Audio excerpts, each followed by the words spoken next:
الذي جعلنا شهر ذي الحجة وأشعر فيها بالحج والعمرة وأمرنا فيها بترك الأضحية وأحسن فيها بليلة التروية والعرفة. أشهد أن لا إله إلا الله وحده لا شريك له وأشهد أن سيدنا محمدا عبده ورسوله لا نبي بعده. اللهم صل وسلم على سيدنا ومولانا محمد سيد الكرامة والاستقامة وعلى آله وأصحابه من اسمه تذكر إلى يوم القيامة. أما بعد، فقال تعالى في كتابه الكريم: بسم الله الرحمن الرحيم، فصل لربك وانحر. صدق الله العظيم وصدق النبي الكريم ونحن على ذلك من الشاكرين والشاكرين والحمد لله رب العالمين. Segenap lapisan puja mari sama-sama kita ucapkan kepada Allah Subhanahu wa taala yang mana oleh Allah yang masih memberikan kepada kita nikmat terbesar, yakni nikmat kehidupan, sehingga pada hari ini kita mampu berkumpul di masjid yang mulia ini untuk melaksanakan ibadah sunnah pada hari nahar, yakni salat Idul Adha serta khutbah. Kemudian salawat dan salam kepada baginda Rasulullah sallallahu alaihi wasallam, pada para alim ulama, pada para ulama mutaqaddimin wal mutaakhirin yang mu'tabar di sisi Allah, takdiman wa ikraman, penghormatan khatib kepada Imam Besar Masjid Al-Muqaddas Kota Padang, ketua BKM-nya, bapak isinya, kemudian perangkat-perangkat desanya, kemudian takdiman dan penghormatan kepada seluruh staf panitia yang dia hormatkan, adapun panitia masjidkan yang teristimewa sekali. Kata-kata penghormatan kepada penunjuk jamaah hadirin wal hadirah sidang salat Idul Adha yang dimuliakan oleh Allah Subhanahu wa taala. Adapun khatib tadi memulai membaca Nurul Al-Khutbah, ditakutkan nantinya ada jamaah yang kurang sebelum khutbah dibaca, maka suku baginya tidak mendapatkan pahala salat Idul Adha. Makanya khatib membaca yang pertama, sekalipun nanti jika memang ada jamaah yang tidak berkenan untuk mendengar, maka sudah mendapatkan pahala salat Idul Adha. Ini bukan merupakan sebuah himbauan uji wow. Perkaranya, kalau kita salat Idul Adha dan mendengarkan dua khutbah daripada Idul Adha, maka salat Idul Adha kita tidak menghasilkan pahala. Alhamdulillah, dua khutbah tersebut sudah kita baca, maka kita masuk di dalam mau'izah, ceramah, ataupun sebuah peringatan yang memberi iktibar kepada kita umat Rasulullah sallallahu alaihi wasallam pada hari yang sangat mulia ini, yakni Yaumul Nahar. Muslimin sidang salat Idul Adha yang Allah muliakan, kita sudah berada pada akhir tahun daripada tahun Hijriah, berada pada 10 hari pada bulan Zulhijjah, yang mana pada hari ini kita melakukan salat Idul Adha secara berjamaah di masjid yang kita sangat cintai untuk mengungkapkan yang bahwa kita sebagai seorang hamba Allah yang menjunjung tinggi bid'ah dan amanah. Khatib ingin mengutip sebuah ayat di awal-awal surah Al-Baqarah, yang dimana ayat tersebut ketika kita telah lewat penafsiran para ulama mufassirin begitu memiliki makna yang dalam. Alif Lam, dzalikal kitabu la raiba fihi hudan lil muttaqin alladzina yu'minuna bil ghaibi wa yuqimuna as-salata wa mimma razaqnahum yunfiqun. Sampai di sini.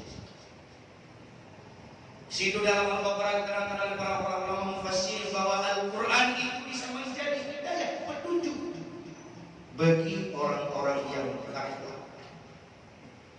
Takwa Allah sifati dengan ayat sebelahnya yang berbunyi alladzina yu'minuna bil ghaibi wa yuqimunas shalah wa mimma razaqnahum yunfiqun. Dalam ayat tadi Allah mensifati orang-orang takwa yang mendapatkan hidayah daripada Al-Quran dengan 3 sifat.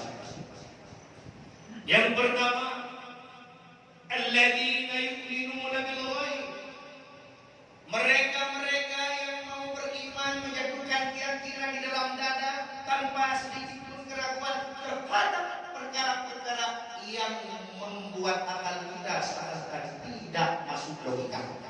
Artinya beriman kepada yang gaib. Jadi tidak perlu menelaah yang gaib itu yang mana, karena terlalu banyak hal-hal yang gaib di atas muka bumi. Khatib ingin mengutip hal gaib, contohnya adalah pahala balasan daripada Allah Subhanahu wa taala. Pahala yang diberikan Allah Subhanahu wa taala kepada setiap hamba-Nya yang membantu taat. Itu merupakan hal yang gaib yang tidak dapat dipandang oleh mata, tidak bisa dirasakan oleh perasaan, tetapi itu akan ada setelah nafas kita berhenti di dalam badan. Itu pada dalam alam barzakh isi kita bisa melihat pahala-pahala kita. Berarti untuk urusan dunia pahala itu merupakan perkara yang gaib. Namun betapa banyak daripada kita yang tidak yakin terhadap hal Allah Subhanahu wa taala. Sehingga tanpa tilas ketidakyakinan kita, ibadah yang Allah anjurkan seakan-akan tidak ada rasa ambisius yang begitu besar. Hanya ambisius yang raya, ibadah yang Allah perintahkan. Karena tingkat keyakinan kita kepada hal yang gaib itu pahala sedikit. Jika menyebut keyakinan terhadap pahala, maka tingkat ibadah kita juga akan berubah. Maka poin pertama ini menjadi etibar bagi kita masing-masing. Kira-kira sampai mana derajat keyakinan kita terhadap hal-hal yang gaib. Tidak perlu yang lain seperti malaikat surga, azab kubur dan neraka. Tidak perlu, pahala saja. Contoh yang paling ringan. Yang kedua, sifat orang takwa yang mendapatkan hidayah daripada Al-Quran adalah wa yuqimunas shalat, mendirikan salat. Sudah barang pasti di sini adalah salat yang mafruḍah, salat yang diwajibkan. Kenapa hikmah salat itu bisa menjadi sifatnya orang takwa? Karena dalam salat mengandung penghambaan diri, mengandung perendahan sikap, juga mengandung sifat penghormatan terhadap Allah Subhanahu wa taala tanpa melihat bagaimana kondisi kita seorang hamba. Lamma ya dinan nasifat dari sifat tadarruf, sifat rendah diri. Dari mana sifat rendah diri? Ketika kita sujud kepada Allah Subhanahu wa taala, disitulah baru engkau menempatkan raja pada tempatnya yang sebenarnya, menteri pada tempat yang sebenarnya. Sehingga oleh para ulama menafsirkan mana raja mana menteri. Dalam buku Al-Qalbu Kasulat, hati yang Allah berikan kepada kita itu laksana seorang pemimpin, seorang raja. Wabagian Allah rakyat. Anggota-anggota tubuh yang lain itu seperti rakyat. Wa aqluka, akal pikiran kan seperti menteri-menterinya kerajaan. Awal dan upaya letak tempat terbaik bagi seorang raja. Raja itu di atas, menteri itu di bawah. Tapi dalam kehidupan kita yang sering raja di bawah, menteri dia dengan yang dikendali. Sehingga kita ada ajakan-ajakan yang memang ajakan tersebut membuat kita sedang bahagia, sekalipun melawan syariat agama, dan tidak ada urusan. Kenapa? Karena pikiran kita cocok dengan hal itu. Dia tidak dipek adanya maksiat dan berdosa kepada Allah. Tidak tahu kenapa? Karena engkau mengedepankan pikirannya, menjadikan dia sebagai seorang pemimpin pada itu, bukan seorang menteri. Akai laksana menteri, qalbun, hati laksana. Kira-kira kita pada saat ini, apakah raja yang memimpin menteri atau menteri yang memimpin raja? Itu ada jawaban pada diri kita masing-masing. Hati merupakan raja, akal, pikiran merupakan Maka ketika kita sujud, pikiran kita yang berada dalam otak, lebih tempat yang rendah. Hati kita naik pagar terhormat. Sujud dari dapat Tuhan, boleh dada yang tegak. Tidak letak raja pada tempat yang sebenarnya. Maka solat merupakan sifat penghambaan diri.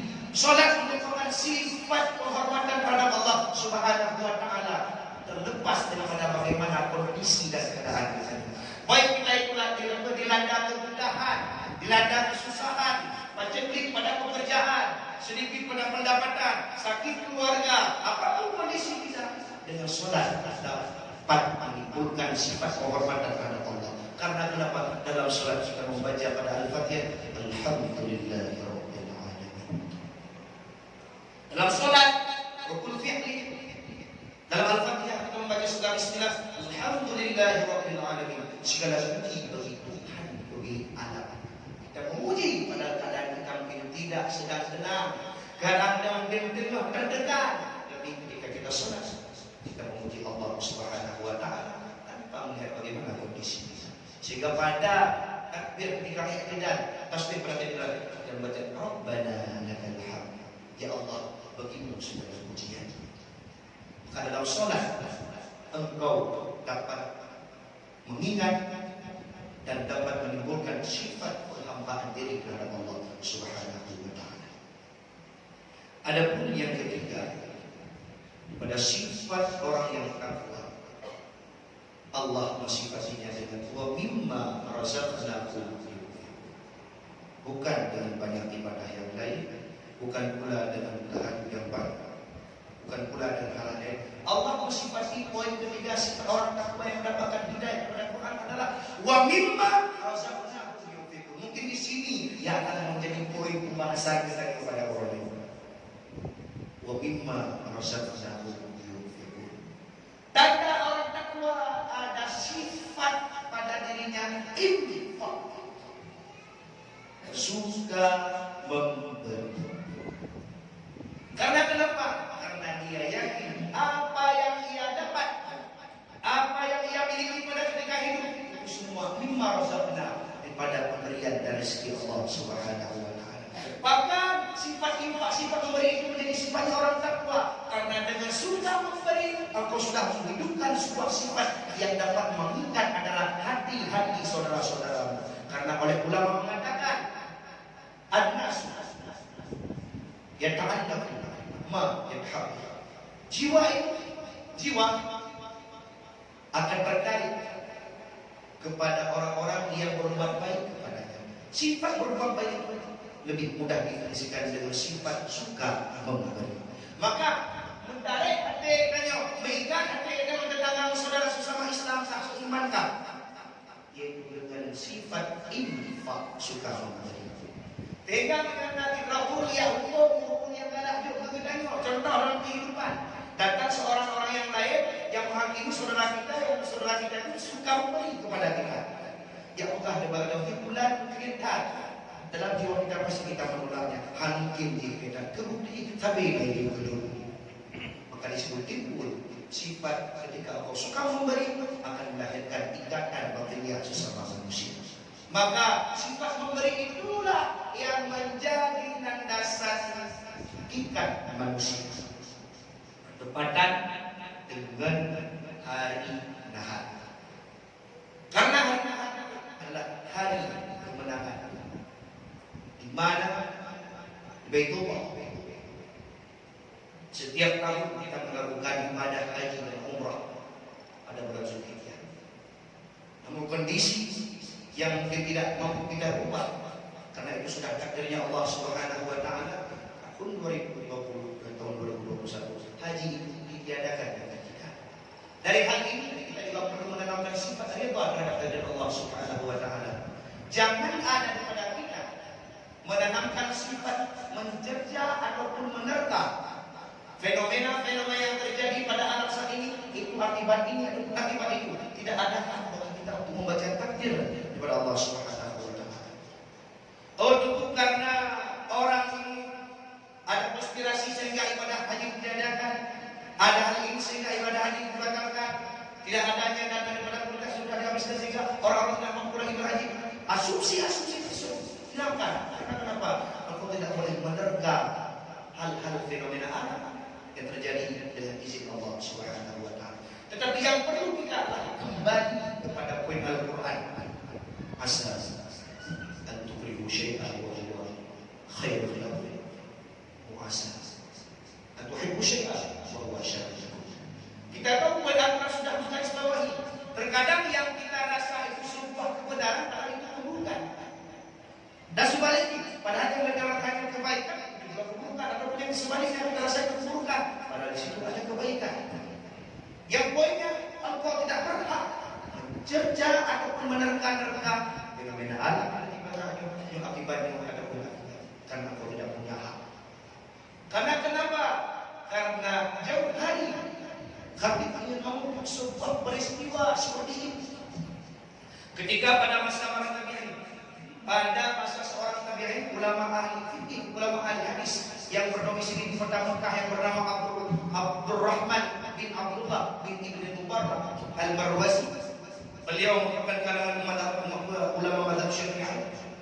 Ketika beliau berhaji pada saat itu, masyhur cerita ini dalam kitab-kitab Ihya Ulumuddin karya Imam Al-Ghazali dalam Sirul Al-Haji, dalam bab rahasia-rahasia haji.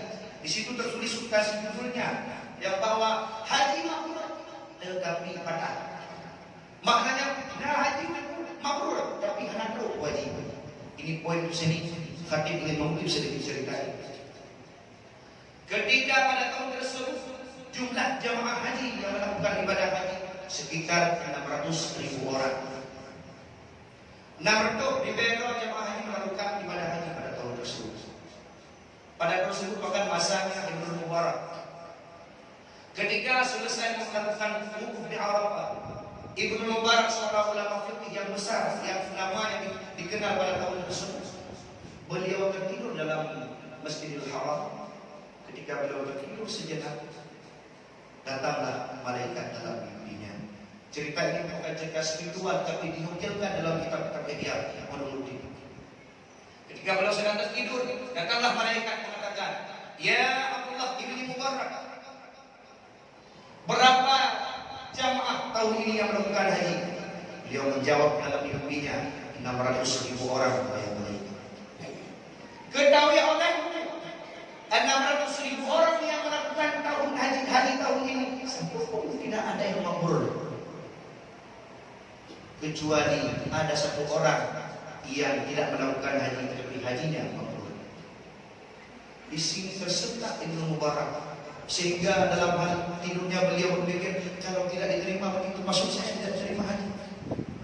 Kemudian beliau bertanya lagi kepada malaikat dalam mimpinya, siapakah orang yang diterima oleh Allah Subhanahu wa taala padahal dia tidak melakukan haji? Apa ibadahnya? Ya Ibnu Mubarak, itu kehendak Allah Subhanahu wa taala. Orang tersebut bernama Said Al-Muhafal.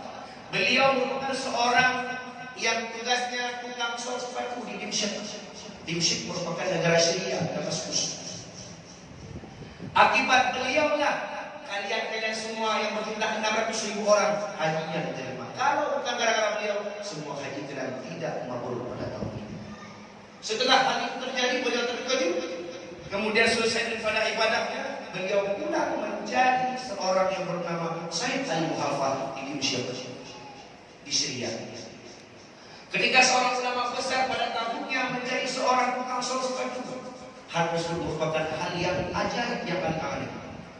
Beliau mencari pasar-pasar ketika beliau bertanya kepada orang-orang di pasaran, engkau kenal seorang lelaki yang bernama Said Al-Muhafal?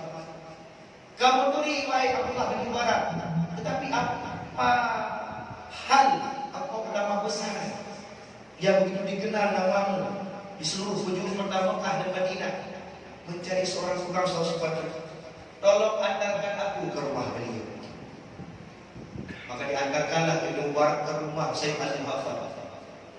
Ketika sampai di rumah beliau, terkejut Said Al-Muhafal ketika melihat sosok Ibnu Mubarak datang ke rumahnya. Kemudian beliau dijamu sebagaimana tamu datang ke rumah, dan langsung beliau bertanya, apakah engkau Said Al-Muhafal? Benar riwayat Ibnu Umar. Tolong ceritakan apa yang engkau lakukan dalam hidupmu sehingga engkau mendapatkan label haji mabrur tapi tidak pernah berhaji. Beliau terkejut ketika Ibnu Umar menafsirkan kalimat di depan beliau. Hanya tersebut.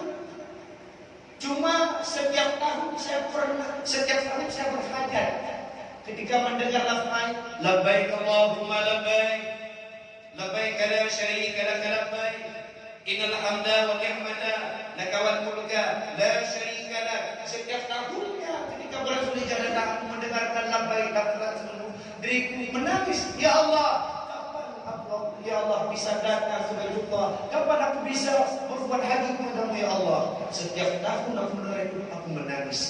Sehingga dalam pikiranku aku sisihkan sedikit daripada uang yang aku dapatkan daripada pekerjaan sosial. Tiap tahun kubah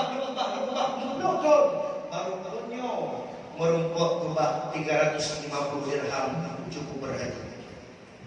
Tapi pada saat itu istriku sedang dilanda kehamilan dengan hamil. Pada suatu malam aku minta izin kepadanya untuk berangkat kepada haji, beliau mengizinkannya. Tapi beliau sedang hamil, beliau mengidam kepada sesuatu makanan yang tercium daripada hidungnya daripada rumah tetangga yang sedang memasak kuah daging bakar. Kalau dengan daun kuah belakang tercium bau mangat dengan kembang keluar dari hidung. Wahai ibu, mangat biar masakannya. Lon muhuntan, lon tengah bidang muhuntan. Aji ni alake, pada tetangga yang hari ini dalam dia tu, maka muhuntan lon kepada masakannya yang begitu baunya lucu enak. Udah dengan mubarak pergi ke rumah tetangga. Rupanya bau tersebut tercium pada sebuah rumah kubu yang kecil yang berisikan 9 orang anak itu di dalamnya. Ketika ada makanan, ketemu lelaki langsung. Seorang perempuan tua sedang memasak daging. Nekun bau rinangnya. Wahai burung-burung, nubi baju makanannya karena hidung luluan dengan bidang nubut kepada masalahnya. Perempuan tersebut tidak menghiraukan, hanya diam dan melanjutkan pekerjaan memasak. Kemudian beliau mengatakan ibunya memang hanya nubi baju. Jauh bebe yang belakang iunya kalau orang lulukan kepada makanan. Sentak perempuan tersebut menjawab, wahai laki-laki, halal wa haram. Wahai laki-laki, makanan ini halal bagi kami, tapi haram bagi dirimu. Terkejut oleh si Al-Mu'afah. Bagaimana? Padahal kita sama-sama Islam. Kenapa ini bisa halal bagi engkau, haram bagi dirimu? Kemudian beliau bertanya, kenapa bisa demikian rupa wahai perempuan? Wahai Al-Mu'afah. Maka disitulah perempuan tersebut menjelaskan, wahai laki-laki, 3 hari daripada hari ini saya beserta 9 anak saya yang yatim tidak memiliki sedikit pun makanan di dalam rumah, sehingga kami hampir mati kelaparan.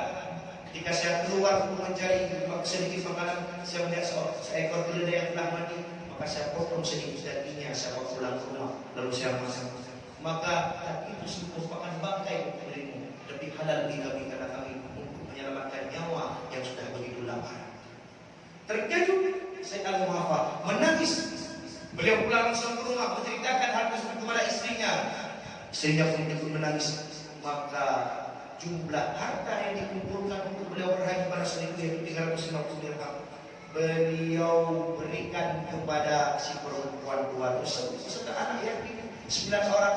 Disitulah beliau katakan, ya Allah, hada haji ila hajimu ya Allah. Ya Allah, fi hada baik. Ya Allah, disinilah pengkapku ya Allah. Beliau mengatakan, ya Allah, sedekahku, uangku yang aku kumpulkan untuk berhaji ya Allah sudah sampai. Maka hari ini aku berikan infak tersebut pada seorang perempuan. Maka inilah hajiku ya Allah. Inilah Mekahku ya Allah. Maka ketika doa beliau mengatakan demikian, berpuncak arsy, Allah mengabulkan permintaan Sayyid Al-Mu'afah dengan istilah beliau dituliskan dalam salah satu orang yang diterima haji mabrur tapi tidak pernah berhaji ke Madinah. Filosofi merupakan filosofi yang bisa kita tanamkan pada zaman sekarang. Tuan-tuan yang kahimnya, tapi jangan pernah berburuk sangka terhadap Allah Subhanahu wa taala. Maka ajaran kepada kita untuk lebih pahala dari Allah. Maka ajaran kepada Allah adalah pahala untuk Arafah. Sebagaimana saya mengambil sebuah perkataan Ibnu Rajab dalam perkataan ini, Imam Malik mengatakan, "Man lam yakur bi wuqufi di Arafah." Barang siapa yang tidak kuasa, yang tidak mampu atau tidak sanggup pergi di Arafah, maka hendak dia berwukuf pada batasan-batasan Allah. Bermakna berhentilah pada melakukan maksiat Allah Subhanahu wa taala. Engkau tidak mampu pergi ke Arafah untuk berwukuf, maka berhentilah engkau pada melakukan maksiat pada Allah Subhanahu wa taala. Ataupun engkau begitu ingin bermalam di Muzdalifah, tapi engkau tidak punya kekuatan, maka bermalamlah engkau di rumahmu dalam keadaan taat kepada Allah Subhanahu wa taala. Engkau tidak mampu pergi kepada Ka'bah Baitullah, maka datangilah yang memiliki Ka'bah, yakni Allah Subhanahu wa taala. Itulah sebagaimana oleh Syekh Al-Muhaffaz mendatangi Allah Subhanahu wa taala dengan kehaibahan dan jiwa besarnya, menginfakkan seluruh harta yang mengumpulkan bertahun-tahun untuk menunaikan haji, yang infakkan kepada orang yang membutuhkan di samping rumahnya. Bermakna ini merupakan momentum bagi kita juga bisa mendapatkan pahala dan kepada Allah Subhanahu wa taala. Kurban-kurban yang telah kita daftarkan, niatkan, ya Allah, kurban kami ya Allah. Jadikanlah pahala kurban kami seperti orang-orang yang berkurban yang menyembeli di Mina.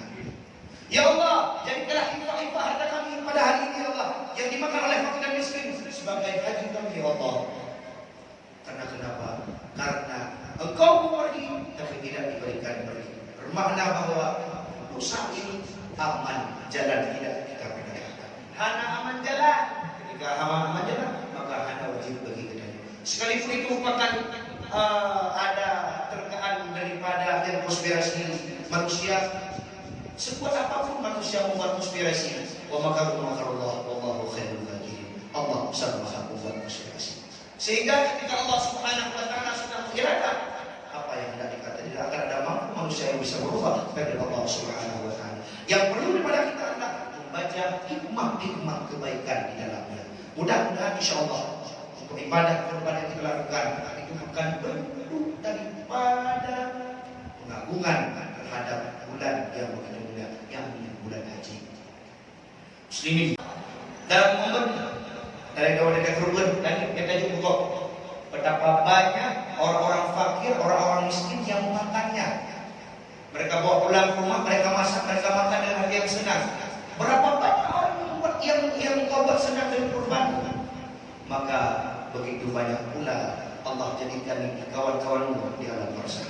Karena pada suatu hari Rasulullah SAW pernah bersabda kepada sahabat beliau, ketika engkau mati, datang seorang unasun di qabri, datang seorang pemuda dalam kuburmu, maka pemuda tersebut engkau tanyakan dalam kuburmu, man anta? Ana suruhul ladzi adkhaltahu fi qalbi mu'min fi dunya. Oleh pemuda tersebut datang dalam alam barzakh dalam kuburan. Kemudian kita bertanya, karena kita ahli kubur, kau kata, oleh pemuda tersebut menjawab, saya adalah rasa senang yang pernah engkau masukkan dalam hati saudara-saudaramu ketika engkau masih hidup dalam dunia. Mufahami Allah Ta'ala membuka ikut tenang yang dapat kau hati burung-burung saudara yang dapat kepada kawan-kawan kita di alam barzakh. Betapa banyak anak-anak yang makan daripada dari kurban tersebut merasa senang, merasa puas. Maka makinlah umur mereka tenang, makin ramai yang mengenal Allah Subhanahu wa taala di alam barzakh. Namun hal ini hanya bisa didapat oleh orang-orang yang yu'minu bil ghaib. Muslimin sidang jamaah Allah yang Allah muliakan. Dalam kurban juga terdapat sebuah sifat kehati-hatian dalam infak. Ada rasa kita menjaga diri daripada kebinasaan. Dari mana binasa? Dari sifat yang Nabi pernah memberikan petunjuk yang bahwa salah satu tingkat ada 3 sifat yang membuat celaka dan binasa manusia. Yang pertama kata Rasulullah SAW adalah hawan mutabaran, nafsu yang dituruti, yang begitu ditaati, begitu diteladani, begitu dijadikan sebagai panutan. Nafsu di sini bernama nafsu amarah. Nafsu amarah ketika kita sudah jadikan dia sebagai teladan dan kita jadikan dia sebagai ikutan, maka akhirnya kebiasaan yang akan pada kita. Maka apabila nafsu amarah yang berhenti, sudah berapa pasti dia akan membawa kita kepada rumah kehancuran. Bahkan karena sudah berapa pasti inna nafsa amarah, inna nafsa la amarah bisu. Karena nafsu amarah akan membawa engkau kepada hal-hal yang tidak ada faedah dengan Allah Subhanahu wa taala. Bahkan Bapak juga Allah itu nafsu amarah. Ataupun pada sifat-sifat yang tidak ada faedah dengan akhirat, tapi engkau itu royal pada hanya contoh nina program-program keagamaan keberuntungan. Padahal engkau punya harta. Kalau ada program-program yang tidak menyangkut dengan keagamaan, engkau menjadi penderma nomor satu. Itu hati-hati. Kenapa? Karena nafsu amarah tidak jadikan tanggungan. Kemudian sifat selamat kita dan berinfak yang dicontohkan pada hari ini berkurban, selamat daripada sifat kebiasaan yang kedua, yakni syuhun muta'un, pelit yang dijaga dan dipelihara. Kemudian Nabi itu yang kedua yang membuat manusia itu tidak salah, pelit yang dipelihara. Pelit di sini pelit itu siapa? Pelit itu Allah, keinginan Tuhan. Bagaimana kita bisa melihat sisi pelit dari Allah Subhanahu wa taala? Engkau bisa lihat contohnya pada kurban pada kita. Wahai manusia, ketika kau merasa itu butuh, pasti engkau akan mengerahkan semua semangat dan kekuatan untuk mencari itu. Contoh, kalian butuh rumah. Semua orang pasti akan menginjil karena kenapa? Ada yang butuh rumah kita. Maka orang yang kita rumah 8 juta 10 juta per tahun. Engkau butuh kendaraan roda 4, harganya ratusan juta. Kau butuh, kau kerahkan semangat pekerjaanmu, kau cicil benar-benar kredit mengenai. Roda 2 juga. Urusan kredit 2 juta 500 ekor kambing per tahun. Engkau seakan-akan tidak akan ada rasa berat bunga. Itu berhidup daripada pelit yang dipelihara. Dengan makna engkau mudah royal daripada perutmu, tetapi engkau susah royal pada urusan kubur dan barzakh. Ini adalah merupakan sifat sangat. Kalau kita mau gadget yang mahal, merek handphone, keluaran 12 roda, yung 25 juta, menghuni ke tempat mana keluaran baru, sisihkan tabungan sedikit demi sedikit hingga baru. Yung kami baik dari mana akhir itu, karena pegawai itu adalah turun akhir agak berat untuk kita berikan. Itu bentuk pada sifat pelindung dari Allah Subhanahu wa taala. Pada Sayyidina Ali karamullahu wajhah pernah memberi sebuah batasan pelajaran kepada kita. Maka naslimatu fima yadkhulu fi butnihi kana qimatuhu fima yakhruju minhu. Sayyidina Ali karamullahu wajhah jauh hari pernah memberikan antisipasi kepada kita dalam melalui kehidupan. Hai manusia, jikalau semangat tujuan hidupmu hanya untuk mencari isi perut, engkau pakai usiamu hanya untuk membuat perutmu terisi dan kenyang, karena stimatu fima yakhruju minhu adalah nilai-nilai itu pada barang-barang yang keluar pada hidup. Baca yang banyak tak kencangin, kalau engkau menjadi agak katanya menyebutnya udah cuma tapi kita fokus yang itu lagi maka sebabnya ini dari itu. Maka tolong raihlah sifat royal pada akhirat. Tidak banyak untuk kendaraan yang kiamat. Hanya 2.600.000, 2.500.000 per tahun. Cicillah untuk kendaraan. Kenapa? Karena itu menjadi kendaraan menuju kiamat. Muslimin sidang jamaah Allah. Sedikit lagi untuk menutupan, untuk mengutip yang bahwa sifat infak daripada harta yang Allah berikan yang kita infakkan kepada saudara kita yang membutuhkan kepada tempat-tempat ibadah tidak akan pernah membuat dirimu akan fakir dan miskin. Hanya dalam sejarah ataupun dalam surah ataupun dalam kehidupan orang yang suka berinfak itu akan fakir, orang yang berinfak itu akan miskin. Hanya adanya bahkan Allah Taala tidak mungkin memberikan kefakiran kepada orang-orang yang mau beramal. Sifat dirinya. Allah Ta'ala sifatnya itu sifat Ar-Razzaq, Maha Pemberi rezeki. Tak hanya leleo, tapi rezeki pada Allah Ta'ala. Tidak mungkin Allah Ta'ala membuat kita fakir. Sedikit itu mengutip pada kisah pada masa Allah Musa alaihissalam. Itu berdepan khutbah kita pada hari ini. Ada seorang suami istri yang kehidupannya mungkin agak fakir. Pada suatu malam, suami istri tersebut dia berunding dengan suaminya. Wahai suami, ketahuilah kepada Nabi kita itu Musa. Beliau kan bisa berkenan dengan Allah Subhanahu Wa Taala. Mintalah sedikit pada beliau kepada Allah untuk diberikan kita kekayaan. Kemudian hanya dulu menjadi akhirat kepada Nabi kita itu. Dia kata Allah, kemudian memberi kaya aja. Kemudian itu tinggal orang menjaga Allah Musa. Ketika dijaga Allah Musa, dia keliling dunia orang. Ya Nabi Allah, kamu udik fakir dari Numunajat kepada Allah Subhanahu Wa Taala untuk lebih harta juga Allah supaya mengubah permintaan umat diterima oleh Nabi. Kepada Allah Musa munajat kepada Allah Subhanahu Wa Taala. Ya Allah, ada seorang pada hamba-Mu suami istri.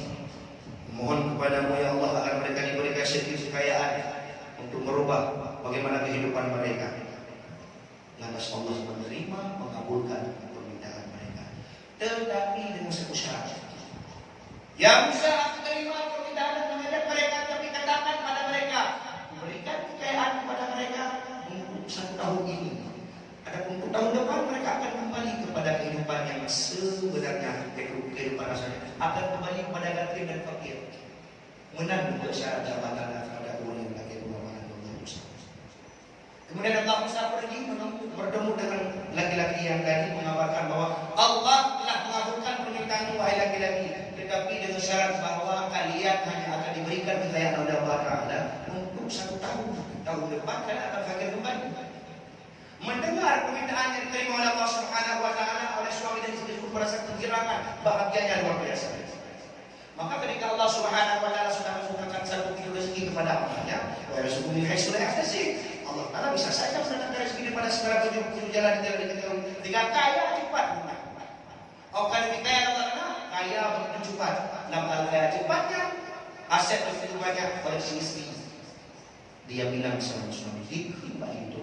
Hai bang, gedanya kami itu Allah Taala harta yang begitu kaya. Kalau mereka tunduk, gedanya akan fakir cuma. Untuk saat ini kita buka lapangan kerja kepada orang-orang fakir dan miskin. Kita berikan tempat-tempat kita buat tempat-tempat ibadah kepada orang-orang yang beribadah kepada Allah Subhanahu Wa Taala. Dan buka tempat-tempat panti-panti asuhan kepada anak yatim. Bahkan tempat tunduk kita kamar yang ayah yang dikeliling rumah. Kira-kira pemodal dengan kuno, atau pemodal dengan bank jawab bank yang ada di rumah berapa itu juga ada. Yang contoh begini itu. Jika kita belajar, ada yang kayak bank berkah, bank berkah, ada. Bank berkah hati pemuda, bank berkah itu baru nak beli dolar gitu. Yang kenapa pemodal? Jika singkat cerita, oleh suami begitu mendengar istri berbicara dengan rupa tersebut balik kabur dulu. Maka bersibuklah diri mereka membuka tempat ibadah, membuka tempat tinggal, membuka lahan pekerjaan untuk orang fakir dan miskin, sehingga pun berlalu mereka bertambah kaya kepada Allah Subhanahu Wa Taala. Dan Allah Musa mengingat bahwa ini kan sudah berpaling tahun, kamu kan tahu. Maka lihat kau bingung hana fakir pada Allah Taala juga kamu banyak fakir kembali. Maka pergilah dan Allah Musa kembali bermunajat kepada Allah. Singkat cerita, ya Allah, hamba yang berdosa hingga kebaran dan berkah kaya di dunia akan terjadi. Rupanya kamu dah mengerti ya Allah, kamu dah kaya, kamu dah ya Allah. Kamu dah kaya awalnya. Ya Musa, tahukah aku mengabulkan permintaan mereka dengan membukakan 1 pintu rezeki sehingga mereka kaya. Bukan, kita akan cuma tetapi dalam tahun tersebut mereka membuka ratusan pintu rezeki kepada hamba-hamba yang lain. Merdok pintu rezeki buka kepada hamba-hamba lain yang fakir dan miskin. Ramai kau kerja bagi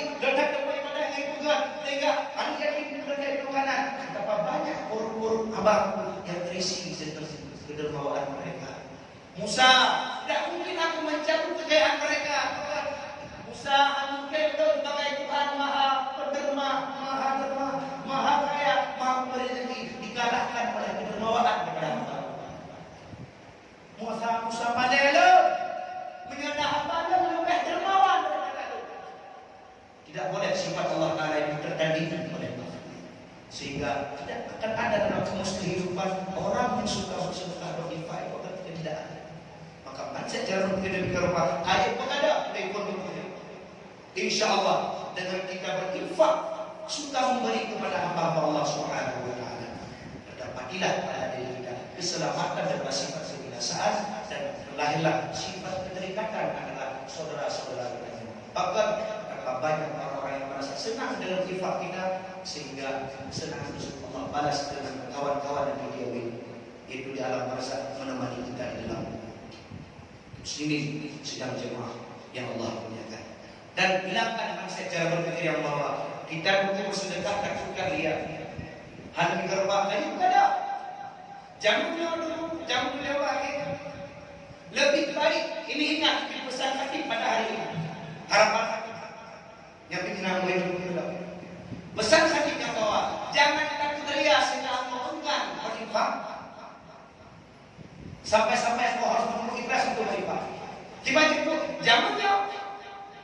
Nak berinfak ayo menunggu dan menunggu kerja hari berapa ikhlas. Ketimbang menunggu ikhlas tapi tidak berinfak. Taubat tak berkah dengan ikhlas ketimbang ikhlas kan dia pernah hebat.